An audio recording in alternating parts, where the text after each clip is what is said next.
Venezuela held a presidential election on Sunday, and while polls conducted before the election showed that centrist opposition leader Edmundo Gonzalez Urrutia was likely to win by a large margin, the Venezuelan regime and its establishment media have declared socialist incumbent Nicolas Maduro the winner, leading to protests in the streets by ordinary citizens convinced that the election was stolen. Now, Jorge Rodriguez, the socialist leader of the Venezuelan National Assembly, is calling his opponents fascists and demanding that the opposition leaders be thrown in prison. With fascism, there can be no contemplation, he says. With fascism, there is no dialogue. Fascism is not given procedural benefits. Fascism is not forgiven. Fascism, when it was forgiven, almost ended with the planet, almost ended humanity. When they were pardoned, when the English talked to Hitler, they generated a war of more than 30 million Europeans killed or died in the war. Our opponents are like Hitler, aren't they? With fascism, you don't compromise. You apply the laws to it. With this, I mean that the public prosecutor's office must act as it is acting. Maria Corina Machado, she has to go to jail. One of the opposition leaders. Edmundo Gonzalez Urrutia, he's the head of the conspiracy, fascist conspiracy that they're trying to impose in Venezuela. This is a command of violent action. They're trying to sow a civil war in Venezuela. This is what they tried to do yesterday. I was just waiting for him to call it an insurrection. Absolutely outrageous behavior from this socialist, denying the people's legitimate concerns about a rigged election, baselessly smearing a huge number, perhaps the majority of citizens as fascists, attempting to throw the opposition leaders in prison. Who does this man think he is? Joe Biden? I'm Michael Knowles. This is the Michael Knowles Show.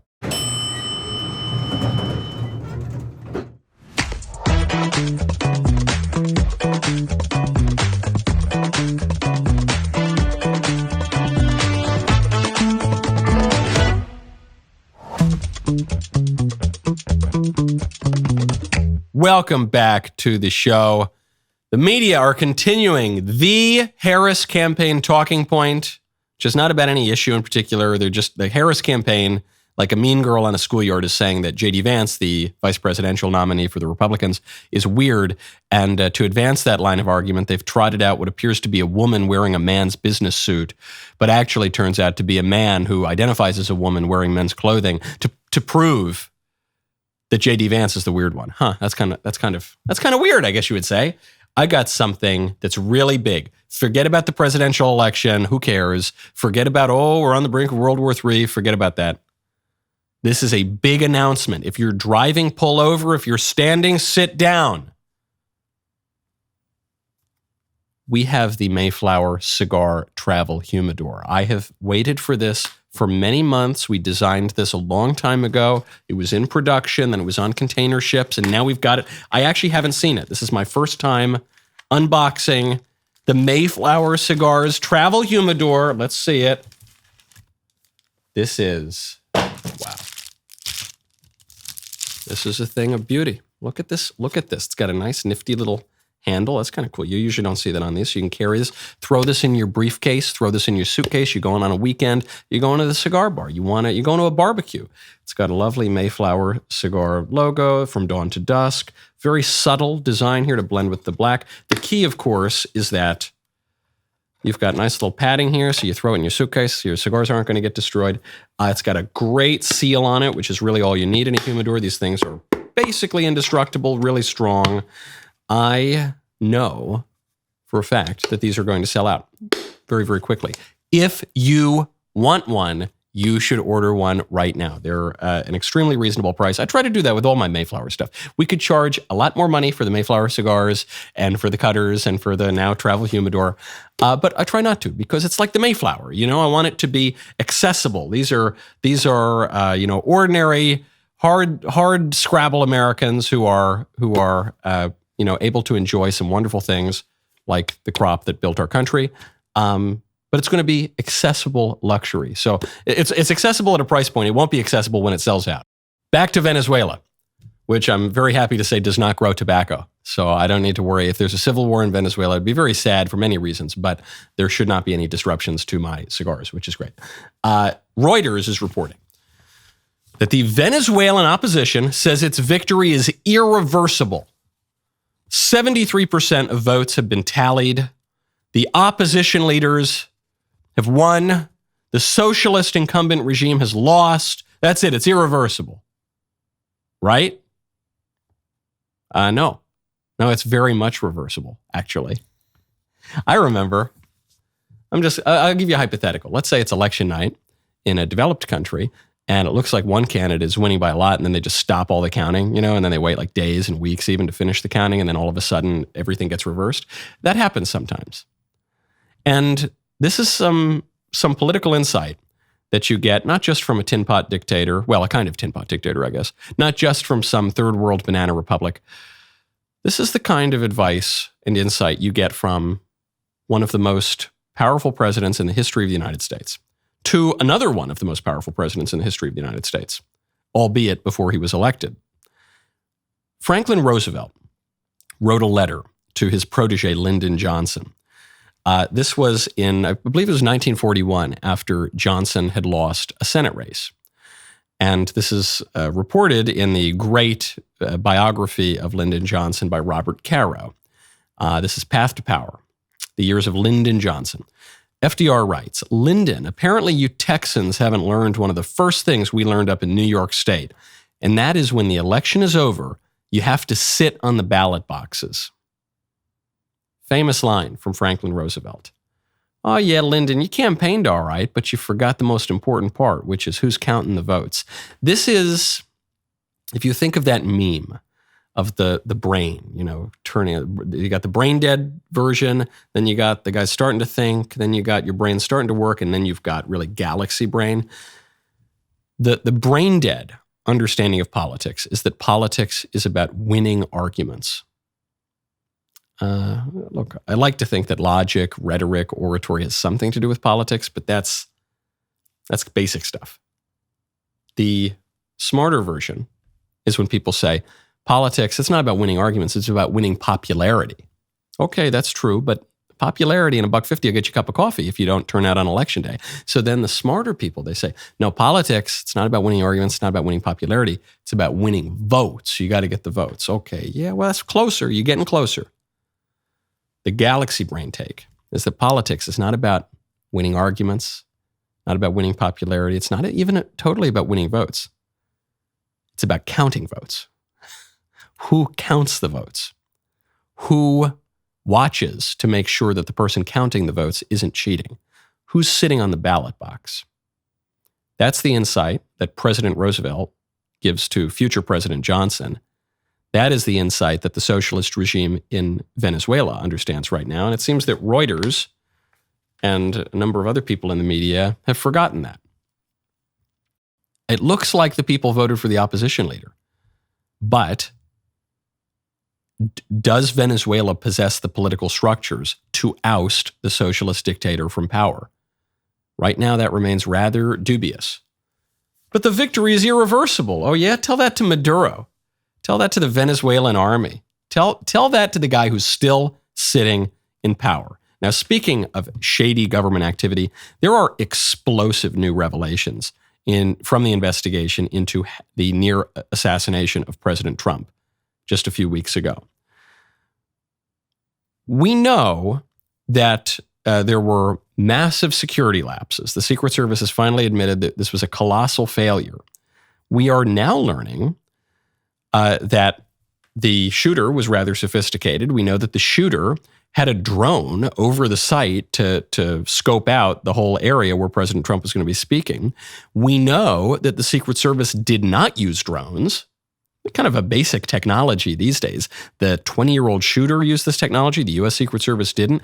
And what we've now discovered, thanks to a grilling from Senator Josh Hawley, a grilling of one of the deputy directors of the FBI, we know that the Secret Service was offered the use of drones and turned it down. That seems like a pretty basic fact. I'm also told that local law enforcement suppliers offered the Secret Service drones and you declined them. Is that true? So, Senator, one, I've been very transparent and forthcoming. Your agency has not been transparent and forthcoming, so please, let's not go there. I have been forthcoming, sir. That remains to be seen. You've been on the job a few days. So far, you've fired nobody. Now, the drones. Thank you, Were sir. you offered drones? Senator Hawley. So there was an offer to fly a drone on that day. And why did you deny it? I think the ability of local law enforcement to provide an asset, we probably should have taken them up on it if it was offered. Whoa. What an admission. So we were offered the drone. We turned it down. I have no explanation for why we turned it down. Yeah, oopsie daisy. Actually, I guess we probably should have used it.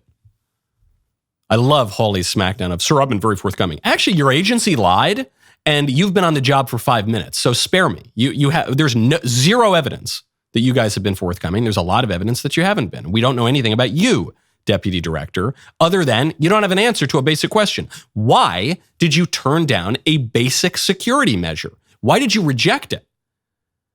Because it would be one thing if the Secret Service came out and said, we just didn't think those were necessary. We didn't want to use drones on that day. Local law enforcement offered it to us. We said, we don't need that. We don't want that. But we found out in testimony that the Secret Service actually did want to use drones, and something about their drone technology on that particular day in Pennsylvania just didn't work. Director Rowe, can you explain why the shooter's drone worked? Because there was no counter-UAS present, sir. Well, you had a drone system, but you had bandwidth problems. The bandwidth apparently was adequate for the shooter's drone, but not for the Secret Service. Can you explain that? I have no explanation for it, sir. We also know that in the military context, electronic warfare or jamming capabilities are commonly used on the battlefield. Does the Secret Service have jamming capabilities or drones? We have drones, sir, and when it comes to, I have to be very careful about how I answer this one in an open forum. What I can tell you is that we have technical security measures, sir, to address, I think, what you're asking me. Huh? Hold on. Wait. You're telling me that this 20-year-old kid that we know nothing about, we'll get to now, there's even more revelations about how little we know about this guy coming from the government, but this 20-year-old kid that we know nothing about, some apparent total loser, loner, weirdo, that word's become popular lately, just we don't know anything about him. He was able to get his drone off the ground, but the United States Secret Service wasn't able to do the same? That the 20-year-old lone gunman that we know nothing about had better technology, more functional technology than the U.S. Secret Service. And then on top of that, when your drones didn't work, local law enforcement offered you the use of their drones. And you said, no, we're good. We're good, actually. No, thanks. And you testify that you have no explanation as to how that happened, how the drones didn't work, how your drone systems broadly didn't work, and why you would turn it down from local law enforcement. You got nothing? But you're so forthcoming? Something is really, really weird about these explanations. We'll get to that and more in 1 second. First, though, I want to talk to you about Birch Gold. Text Knowles to 989898. Saudi Arabia recently ended its 50-year petrodollar deal with the U.S., which has the potential to weaken the U.S. dollar. Since 1974, Saudi Arabia has sold oil solely in U.S. dollars, which was huge for our global economic dominance. If there is less demand for the U.S. dollar, what happens to its value? It is for reasons like this. I think it's important to diversify some of your savings into gold. You can do that with the help of Birch Gold. Right now, qualifying purchases are eligible to get a one-of-a-kind limited edition Golden Truth Bomb. The only way to claim your eligibility is by texting Knowles, KNWLES, to 989898. Protect your savings by diversifying away from the U.S. dollar with gold. Text Knowles, KNWLES, to 989898. Birch Gold will help you convert an old IRA or 401k into an IRA in gold for no money out of pocket. Right now, qualifying purchases will get a limited edition Truth Bomb. Text Knowles, KNWLES, to 989898. That is Knowles to 989898. 98. Remember last week, the FBI director, Christopher Wray, came out and he said that he didn't know if Trump was even shot by a bullet. Remember that? Wray comes out and says, corrects legislators and says, well, actually, we don't know. There's some question. Was Trump hit by shrapnel? Was it a shard of something? Oh, we don't even know if he was really shot. And the American public said, hold on, we saw him get shot. We heard the gunshot go off. We saw him get shot. You can even, if you look at the photo, you can see the bullet going out of his ear. You're telling me, FBI director, that now we shouldn't believe our lying eyes, that Trump wasn't really shot? So the FBI deputy director is asked about this, and he comes clean. Deputy director of the FBI, is that correct? Yes, Senator. Is there any doubt in your mind or in the collective mind of the FBI that President Trump was shot in the ear by a bullet fired by the assassin crooks? Senator, there is absolutely no doubt in the FBI's mind whether former President Trump was hit with a bullet and wounded in the ear. No doubt, there never has been. Okay. I've been part of this investigation since the very beginning, and that has never been raised. You're sure? Yes. It wasn't a space laser. No. It wasn't a murder hornet. Absolutely not. It wasn't Sasquatch. No, Senator. It was a bullet. It was a bullet, Senator. 100%. Fired by crooks Yes, sir. that hit President Trump in the ear and almost killed him. 100%, Senator. Okay. Glad we cleared that up. Okay, love it. Love Senator Kennedy here and love the clarity from this deputy director of the FBI. There's no question that Trump was shot with a bullet, and there never was. So does that mean the director of the FBI, Christopher Wray, was lying? It means one of two things. It means this man is so ignorant, so totally incompetent that he doesn't know the most basic facts of the most important matter that's come before the FBI in decades. Or he lied. That's all it can mean. Or this deputy director's lying, and all of our eyes are lying because we didn't really see Trump get shot. Stinks to high heaven. But then on top of that, here is the cherry on top that really makes this whole thing look weird. The FBI is now claiming, reportedly, that the shooter had one social media account. Remember, we were told he's got no social media trace. And a lot of people reacted to that. They said, hold on, you're telling me a 20-year-old in the year of our Lord, 2024, doesn't have any social media? Doesn't make any sense. No one believes that. Everybody has a social media trace. Well, okay, now they're saying he had this one social media account, and it shows that he was anti-immigrant and anti-Semitic. So Andrew Torba, who is the head of Gab, one of these right-wing social media platforms, he came out and he said, look, I don't usually disclose law enforcement requests that we get, but in this case, it's a matter of such public opinion, I will, though I'll redact it somewhat. But yeah, they're talking about us. Apparently, it's our platform that this shooter had the social media account on, and they're not telling you the truth about it. Torba says that this description that the shooter was anti-immigrant, anti-Semitic, this is not consistent with Gab's understanding of the shooter's motives based on an emergency disclosure request we received from the FBI last week for the Gab account Epic Microwave, which, based on the content of the emergency disclosure request, the FBI appeared to think belonged to Thomas Crooks, the shooter. The account for which data was requested was unequivocally pro-Biden, and in particular, pro-Biden's immigration policy. To the best of Gab's knowledge, as of 2021, Crooks was a pro-lockdown, pro-immigration, left-wing Joe Biden supporter. That would be consistent with the shooter making his only political donation ever to a left-wing Democrat group, though it's still inconsistent with the fact that the shooter was apparently registered as a Republican. But that's what we're hearing from social media. Now, I don't know. I don't know who's telling the truth. But I know something's real fishy. And what is fishy is not that someone tried to shoot Trump. That's not fishy at all. The leading Democrats in America established the premise that justifies an assassination of Trump years ago, and they've been repeating it for years. For years, the leading Democrats, up to and including Joe Biden and Kamala Harris, have said that Trump is Hitler. He models his career after Hitler. He wants to do things that Hitler did, and he poses an existential threat to our country. That premise, which is false, but that premise, if it were true, would justify assassinating Trump.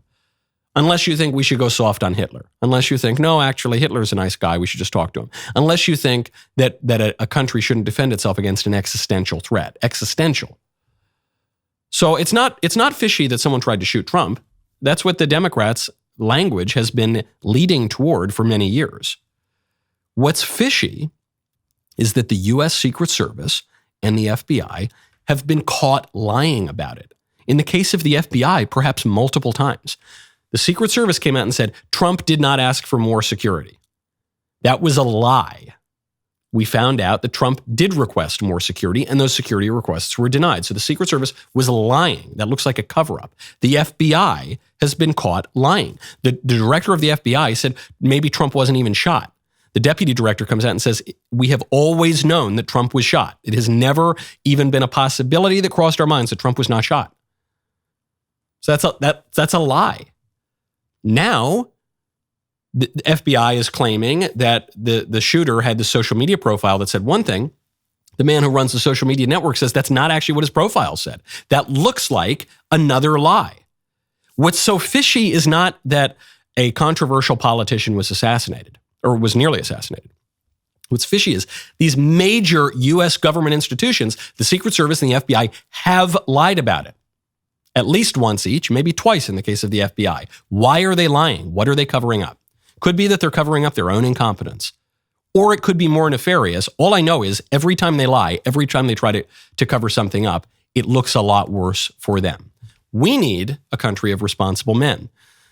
That's why I encourage you to check out Responsible Man. Go to responsibleman.com. Gentlemen, in these challenging times, our nation needs strong, responsible men. That is why Responsible Man created the Emerson multivitamin.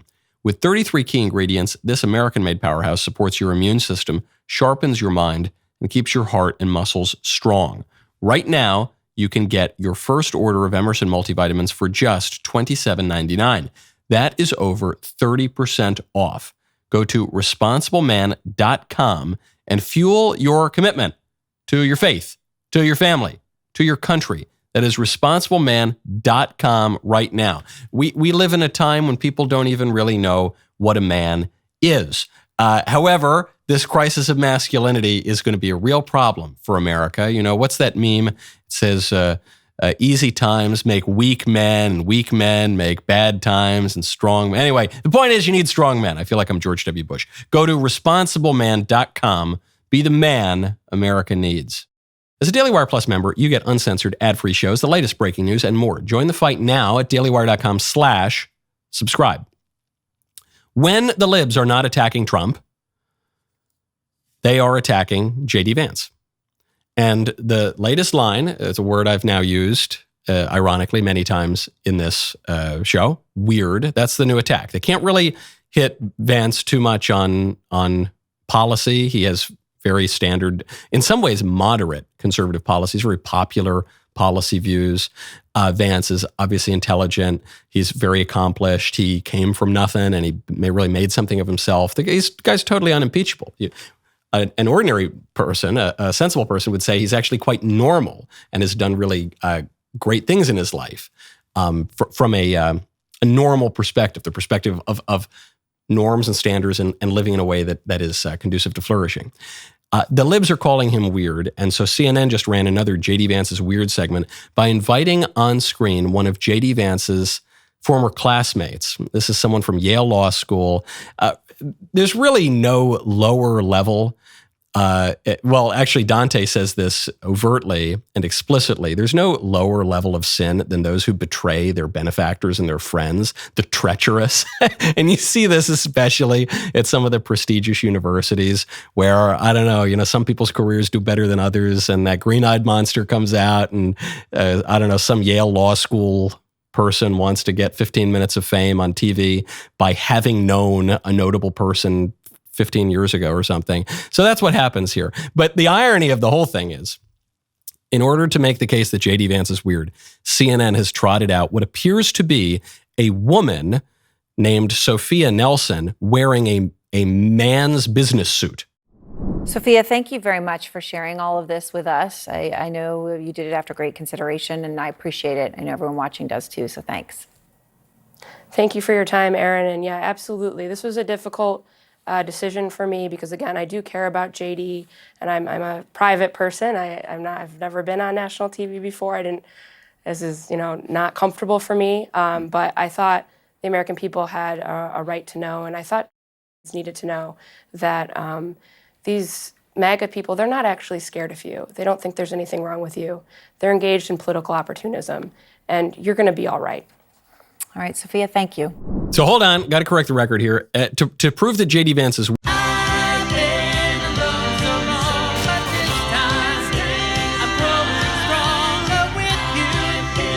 Molly Jong-Fast, who is a left-wing journalist of sorts, left-wing character at least, went on MSNBC to make the claim that usual left-wing claim that anyone they don't like is racist and sexist and this and that. But she really stepped in it. She did even less research than most liberal journalists do, and they're already quite lazy and ignorant.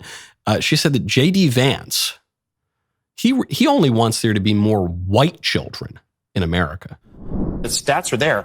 More and more Americans choosing not to have kids, which again emphasizes why JD Vance's comments about childless Americans, childless cat ladies, could be so politically damaging. Well, so what's interesting is this natalism that comes from an authoritarian playbook, right? That there need to be more white children, right? That's the idea that there's, this is about great replacement theory racism, right? This is what this is. So don't misunderstand it for him wanting more children. He wants a certain kind of, racist thing.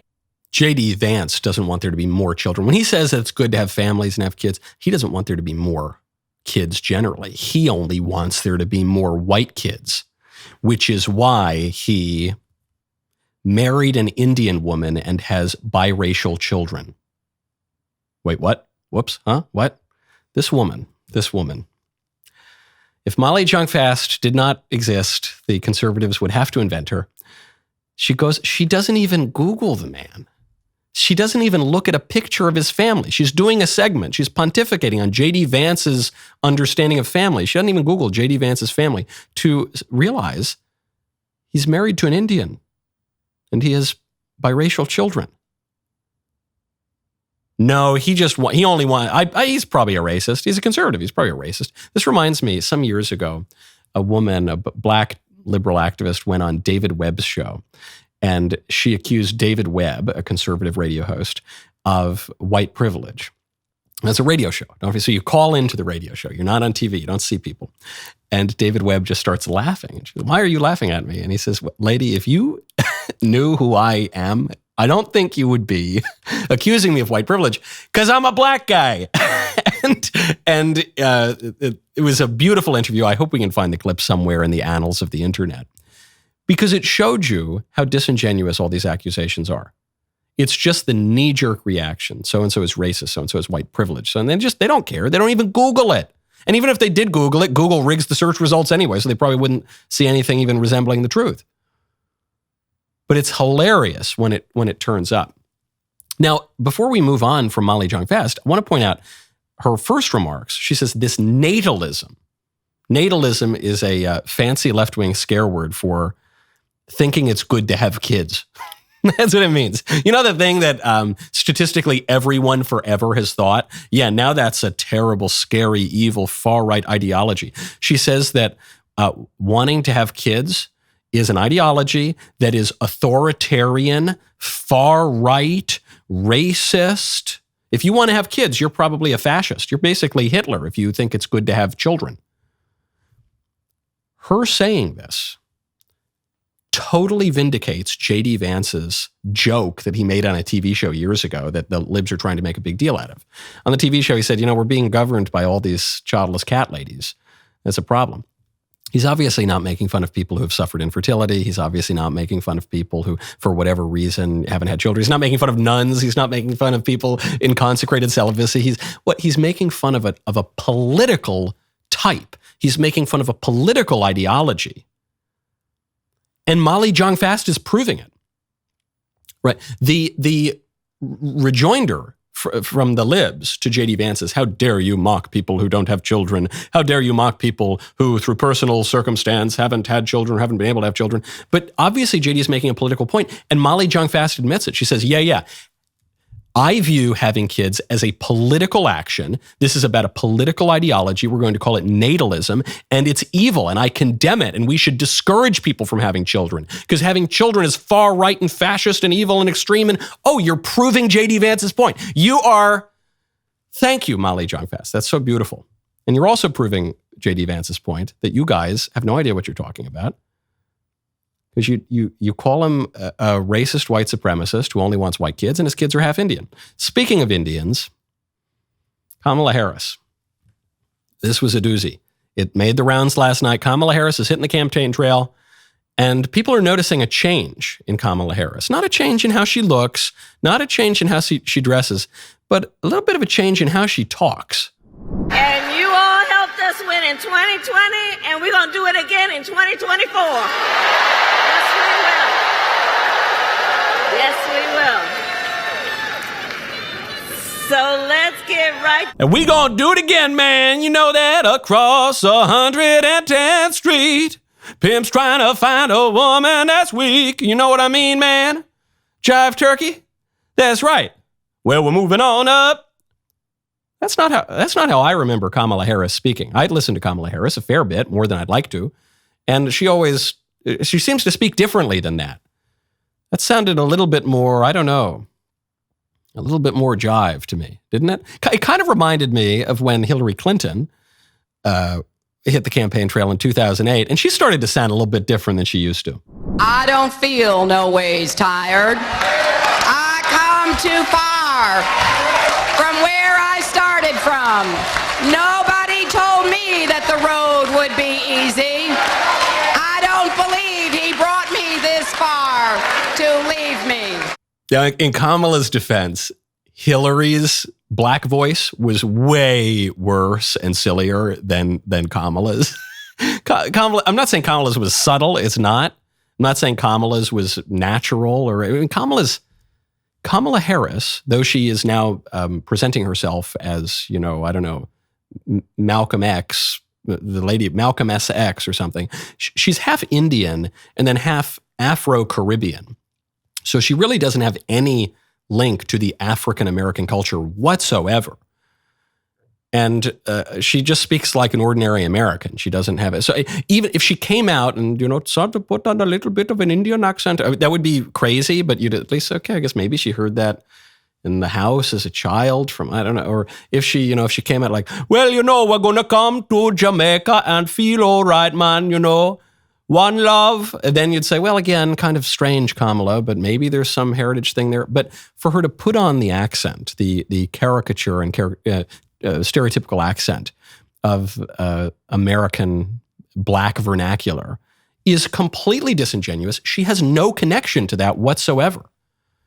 She's doing it for the same reason Hillary Clinton did it, for the same reason a lot of politicians do it, which is that politicians, all people are mimetic. We imitate others. That's how this is the theory of René Girard. It's how we cultivate even our desires. It's how we cultivate our behaviors and our tics and our speech patterns and all the rest. And politicians are even more in tune with this than other people because their job is to appeal to people and to find common ground with people. So, I give politicians a little bit of grace on it. Even Hillary, I don't feel no ways tired. I've come too far. She's probably doing that unwittingly, unconsciously. I think Kamala Harris does most things unconsciously. I don't think she's necessarily the most self-aware human being that there is. But it is an amazing identity transformation. She once posited herself as one of the first Indian American women to do this, to do that. And that's changed now. The dynamics of a presidential campaign, it it serves her purposes much better to be the first black woman. And so now, get ready. We live in an age of identity transitions. She's about to undergo a big one. While new challenges emerge daily, one thing remains constant. The Daily Wire. We are on the front lines, cutting through the nonsense to deliver you the facts. From our uncensored ad-free daily shows to our breaking news coverage and investigative journalism, the most trusted names in media live right here, and the most handsome. Join us as we fight the left and build the future. Become a Daily Wire Plus member now at dailywire.com/subscribe. My favorite comment yesterday is from Gage Lawrence 8443. Dudes for Kamala. Wait, how do they know what a dude is? Great point. Even the group that Kamala spun up was white dudes for Kamala. But I've been told by the left that there's really no such thing as a white identity. Whiteness is invented, and that's why we need to abolish it. It's not real. It's ephemeral. And then dudes, of course, there's no such thing as a man or a woman, but we can be whatever we want, man. But it's kind of funny how at election time, they know what a white dude is. When it comes time to shore up one of their most vulnerable demographics, then all of a sudden they figured it out. That's good. Maybe they can remember after the election. Speaking of political displays, President Trump has weighed in on that sacrilegious and generally disgusting Olympics opening ceremony that mocked Christ and that exposed a man's genitals next to a child on international television. Here's what we know that Jill Biden said it was spectacular. It was just so wonderful, wasn't it? Here's what Trump has to say about it. Have you watched any of the Olympics? I thought that the opening ceremony was a disgrace, actually. I thought it was a disgrace. The mocking of the Last Supper. I thought it was Catholics and Christians across the globe are outraged. I mean, they can do certain things. I thought it was terrible. Can you say at the next Olympics, if you're present, you'll have enough influence on the organizers that we won't be, insulting Christians? We won't be having a Last Supper as portrayed the way they portrayed it the other night. I just think, look, I'm for everybody. I'm very open-minded. You understand. Yeah. You know me better than most people know me. I'm very open-minded. But I thought what they did was a disgrace. I love this take from Trump here because it's so measured. It's the libs always want to portray him as some extreme radical, but his take is actually very moderate. What does he say? He says, yeah, that mockery of Christ and disrespect shown to Christians, and that just generally, that was bad, and look, I'm for everybody. I'm open-minded. What is he advocating here? He's advocating for religious toleration and respect of other people. That's what he's advocating for. He is advocating for a moderate position, the position that was universally held by everyone, or at least everyone said that they held this position until very recently, when the left decided that they were just going to wage an overt war on Christianity. They were just going to regularly, openly mock Christianity. This began in earnest with Barack Obama condemning those people who cling to their guns and religion. They cling to their Bibles when they get a little nervous. That was the beginning of the mockery of Christianity at that national level. You didn't really see that from Bill Clinton. You certainly didn't see it from guys like Jimmy Carter. Obama did it. Then it becomes a little bit more out in the open. And now you've got the Olympics mocking Christ at the Last Supper, the moment right before his passion, before he dies to redeem all of mankind. And the First Lady of the U.S., married to the supposedly devout Catholic president, says, oh, it was spectacular. And Trump's view is not, we need another crusade, Deus Vult. That's not his view. It might be kind of cool if that were his view, but it's not. His view is just, hey, let's just treat everybody with respect. And let's not, I'm not saying we're going to pass some law, but just let's not flagrantly, using public money in public spaces, attack religion. That just seems kind of wrong, doesn't it? Very moderate. I think very moderate centrist voters will like that take. So there's a question now, though, that's hit the internet. The libs, falsehood flies before the truth can get out of bed. The libs are now claiming that Trump said he's not a Christian. So amid all this controversy over the hideous parody of the Last Supper, Trump supposedly at a Turning Point Action conference said that he's not a Christian. Now, I pulled the clip. You tell me what you hear. And again, Christians, get out and vote just this time. You won't have to do it anymore. 4 more years, you know what? It'll be fixed. It'll be fine. You won't have to vote anymore, my beautiful Christians. I love you, Christians. I'm a Christian. I love you. Get out. You got to get out and vote. In 4 years, you don't have to vote again. We'll have it fixed so good you're not going to have to vote. Okay, so 2 things that really leap out at people. One, the headline, Trump says you won't have to vote in 4 years. Why? Because he's going to become a dictator or something. It's obviously not what he's saying. But second of all, he says, Trump says he's not a Christian. That's not what I heard. His voice did get caught a little bit. But what I heard was, I love you, Christians. I love my Christians. I'm a Christian. But what they're saying is he said, I'm not a Christian, like nada, like a not, but I didn't hear nada. And it doesn't make any sense as to why he would say he's not a Christian. I don't think he's ever come out and said, I'm not a Christian. He's regularly talked about how much he loves Christianity, and he's held that Bible, and he sells a Bible, for goodness sake. So I think that's obviously totally fake news. If anything, it was Trump. Trump will go out and say, I love auto workers. He'll say, I love this guy. He said, I love that guy. I love that. But in this case, he said, I love Christians. And I think it dawned on him, wait a second, I am a Christian. That's why I also love Christians. I love myself too, But then on this other point, it says, you're not going to need to vote again. And the libs say he's going to upend elections. He's going to become a dictator. Because they clipped out that last bit. The last bit, he clearly says, because it's going to be so good, you're not going to need to vote. He's not saying you're not going to be able to vote. He's saying you're not going to need to vote because we're going to fix things. Just put me in, I'm going to fix things up. So what is he arguing for? What is he talking about with all of this discussion of Christianity and the relation of politics to the church? I think the view he's articulating is a view advocated actually by my main man, Dante, one of the first guys to advocate this view, which is that you need some distinction between church and state, but not a total separation. It used to be a really tight unity, and for a while, some of the popes, like Boniface VIII, were calling for the subservience of the state to the pope.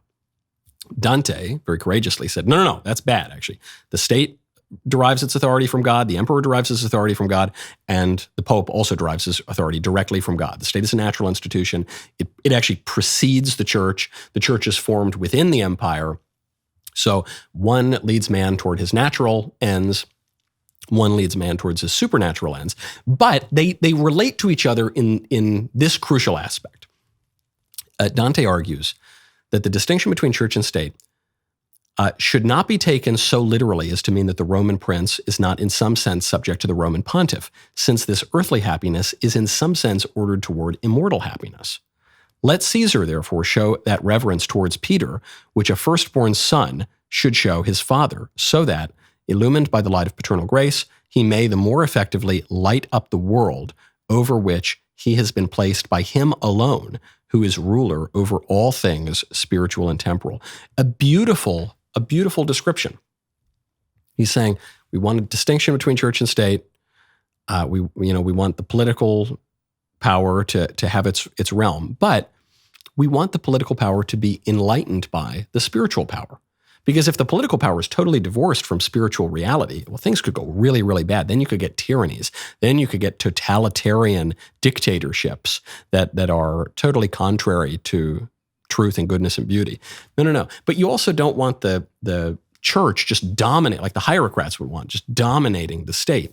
You want there to be a distinction, the state in the temporal realm, the church in the spiritual realm, and the temporal realm to receive some light from the spiritual realm, because man's natural ends, all the goods, feeding your family, having a successful household, being fruitful and multiplying, having harmony within your community. That's not the end of the story. That's not sufficient. That's all good stuff. But ultimately, we're all going to die. We're all on a pilgrimage. This is not our ultimate home.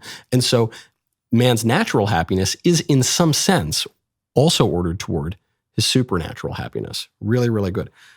Speaking of religious and civil matters, by the way, we've run out of time. I should point out, though, Israel just zapped the head of Hamas. This is one of the biggest news stories in foreign policy in years at this point. Certainly the biggest one since the Israel-Gaza war broke out. They zapped the guy who was the head of the organization that carried out the attacks on October 7th of last year, which led to this long war. They got him, and they got him in Iran. So this could mean the end of the war. That'd be great. Or it could mean that Iran will make good on its promise for revenge, and that we're in World War III. But either way, we'll see how things play out over the next few hours, and maybe we'll talk about it tomorrow. Now, however, it's time for the Membrum Segmentum, and I have my friend Mary Morgan coming on. The rest of the show continues now. You do not want to miss it. Become a member. Use code Knowles at checkout for 2 months free on all annual plans.